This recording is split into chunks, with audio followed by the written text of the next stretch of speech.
اللہ کے سوا کسی مدد نہ مانگ کہ اس کے سوا کوئی مددگار نہیں، اس کے سوا کوئی مشکل کشا نہیں، اس کے سوا کوئی حاجت روا نہیں، اس کے سوا کوئی بیڑے پار کرنے والا نہیں، اس کے سوا کوئی بیماریاں دور کرنے والا نہیں، اس کے سوا کوئی مرادیں پوری کرنے والا نہیں۔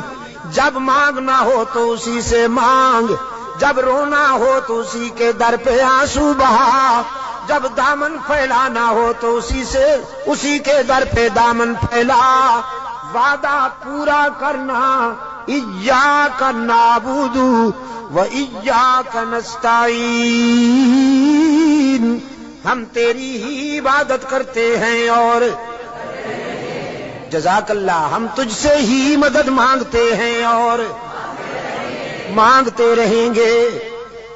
سیدہ عائشہ صدیقہ رضی اللہ تعالی عنہا نے بھی اللہ کے حضور اشک بہائے، اسی کو دل کی بات سنائی۔ الہ العالمین، منافقین نے میرے خلاف جھوٹے الزامات عائد کیے ہیں، میری کردار کشی کی مہم چلا رکھی ہے۔ اگرچہ یہ بات نئی تو نہیں، مجھ سے پہلے بھی معصوموں کے خلاف یہ پراپگنڈا ہوتا رہا، لیکن جب موسیٰ پر الزام لگا تو نے ان کی برات کا اہتمام کیا، جب یوسف پر الزام لگا تو نے ان کی برات کا بھی اہتمام کیا، جب مریم پر الزام لگا تو نے ان کی برات کا بھی اہتمام کیا۔ میرے معبود، آج تیرے محبوب کی عائشہ اشک بار آئی ہے اور یہ فیصلہ کر کے آئی ہوں، جب تک میری برات کا اہتمام نہیں ہوگا تیرے در سے سر نہیں اٹھاؤں گی، سجدے سے سر نہیں اٹھاؤں گی، کسی اور کے در پہ نہیں جاؤں گی، تجھ سے ہی مدد مانگتی ہوں، تجھ سے ہی درد دل کہتی ہوں۔ رو رہی ہے سیدہ عائشہ صدیقہ رضی اللہ تعالی عنہا، کس کے آگے؟ اسی کے آگے رویا کرو، اسی کے آگے اشک بہایا کرو، اسی کے حضور دامن پھیلایا کرو، ساری امیدیں اسی سے وابستہ کیا کرو کہ اس کے سوا دامن بھرنے والا کوئی نہیں، دامن خالی کرنے والے بہت، بھرنے والا کون؟ دامن خالی کرنے والے بہت۔ بیٹھے ہوئے ہیں فنکار، جھنڈیاں لہرا رہی ہیں، زلفیں جا رہی ہیں، چادریں اوڑھی ہوئی، قبریں سجائی ہوئی، جھنڈیاں لہرائی ہوئی، چادر اوڑھے ہوئے بیٹھے ہیں، جیسے آسمان سے اتری ہوئی چیز ہو کوئی، اور سادہ لو انسانوں سے کہتے ہیں کچھ لے کے آؤ گے تو کچھ لے کے جاؤ گے، خالی ہاتھ آؤ گے تو خالی ہاتھ جاؤ گے، لیکن اس کے در رحمت سے صدا آتی ہے کچھ نہ لے کے آؤ، سب کچھ لے کے جاؤ، خالی ہاتھ آؤ، دامن بھر کے جاؤ۔ قال ربکم ادعونی استجب لکم ان الذین یستکبرون عن عبادتی سیدخلون جہنم داخرین۔ دنیا والوں سے مانگا جائے تو ناراض ہوتے ہیں، نہ مانگا جائے تو خوش ہوتے ہیں، لیکن یہ داتا وہ ہے کہ یہ مانگنے والوں سے خوش ہوتا ہے، نہ مانگنے والوں سے ناراض ہوتا ہے۔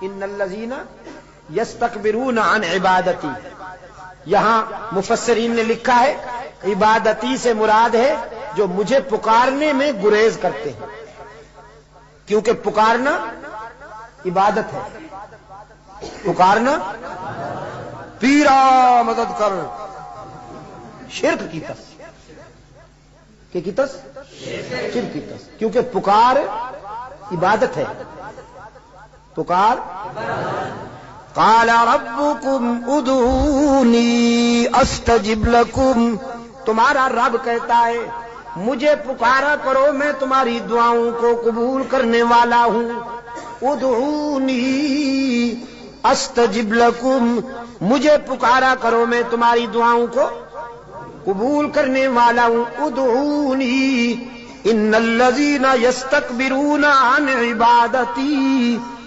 یقیناً وہ لوگ جو مجھے پکارنے میں گریز کرتے ہیں، مجھ سے مانگنے میں گریز کرتے ہیں، سیدخلون جہنم داخرین، ذلیل ہو کر منہ کے بل گھسیٹ کر جہنم میں ڈالا جائے گا انہیں۔ تو کسے پکارا جائے مشکلات میں؟ قادر کو یا عبد القادر کو؟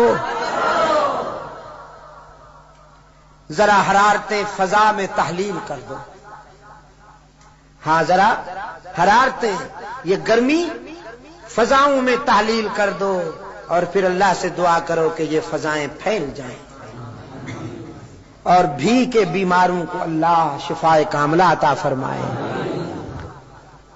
مشکلات میں کام آنے والا کون؟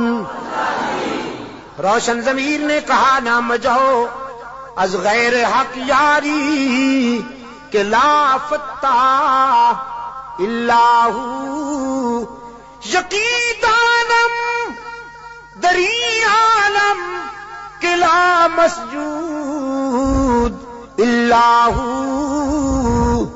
ولا معبود فی الکونین لا موجود الا ہو، کوئی مانے یا نہ مانے لیکن میرا تو ایمان ہے کہ اس کے سوا پوری کائنات میں کوئی مسجود نہیں، اس کے سوا پوری کائنات میں کوئی مسجود، نبی مسجود، رسول مسجود، تو پھر کاما والی سرکار کیسے مسجود ہو گئی؟ سبحان اللہ۔ قرآن کریم میں جگہ جگہ پر فکر انسانی کو متوجہ کیا گیا ہے کہ نیاز مندیاں، اپنی جبین کی نیاز مندیاں اللہ کے لیے وقف کرنی ہوں گی۔ فرمایا لعن اللہ الیہود والنصارى، اللہ کے رسول صلی اللہ علیہ وسلم نے فرمایا یہودیوں پر، نصرانیوں پر اللہ کی لعنت۔ کیوں؟ اتخذوا قبور انبیائہم مساجدا، کہ انہوں نے نبیوں کی قبروں کو سجدہ گاہ بنا دیا۔ نبی کی شان زیادہ ہوتی ہے یا ولی کی؟ نبی کی شان زیادہ ہے نا ولی سے۔ جو نبیوں کی قبروں کا سجدہ کرے ان پر تو اللہ کے رسول نے لعنت بھیجی ہے، اور جو ولیوں کی قبروں کو سجدہ گاہ بنا لے ان پر، ہاں جزاک اللہ، یہی بات ہے، یہ عاشق بنے پھرتے ہیں۔ نبیوں اور رسولوں کی قبروں پر سجدہ کرنے والے ملعون، تو ولیوں کی قبروں پر سجدہ کرنے والے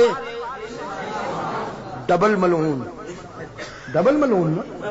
ڈب، اچھا ٹربل۔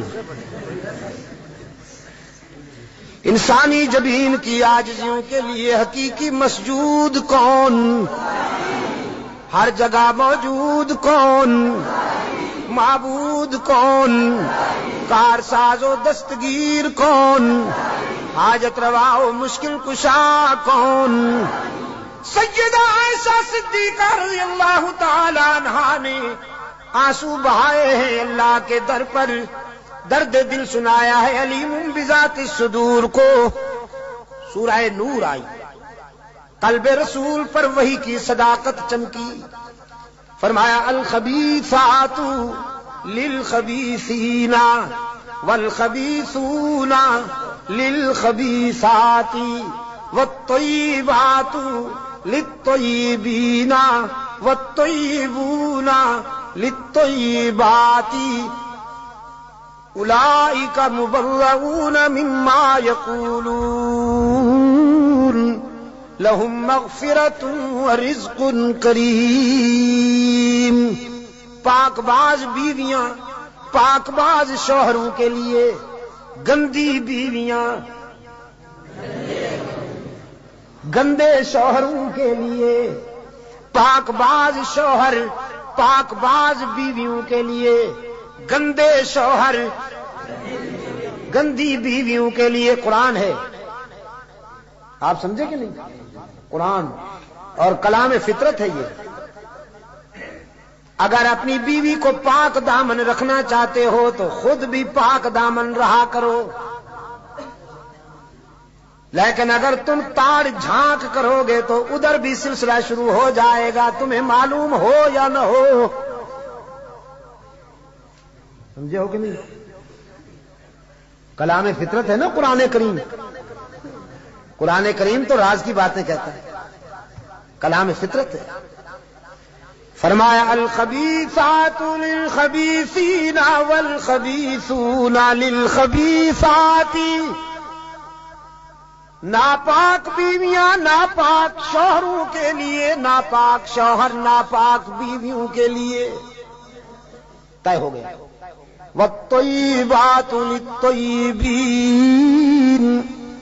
پاک باز بیویاں پاک باز شوہروں کے لیے، والطیبون للطیبات، اور پاک باز شوہر پاک باز بیویوں کے لیے۔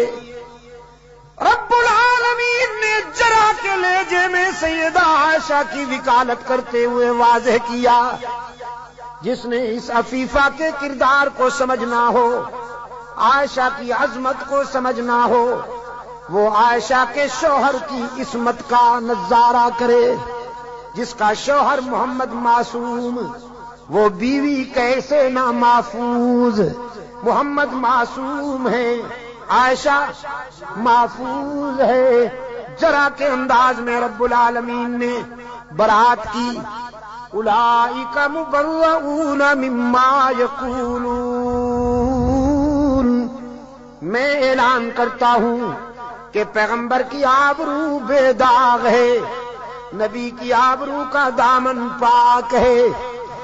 آپ میرے لیے اور میں آپ کے لیے اللہ کے حضور التجا کر دیں کہ اللہ دنیا اور آخرت کی کامیابیوں سے ہم کنار فرمائے۔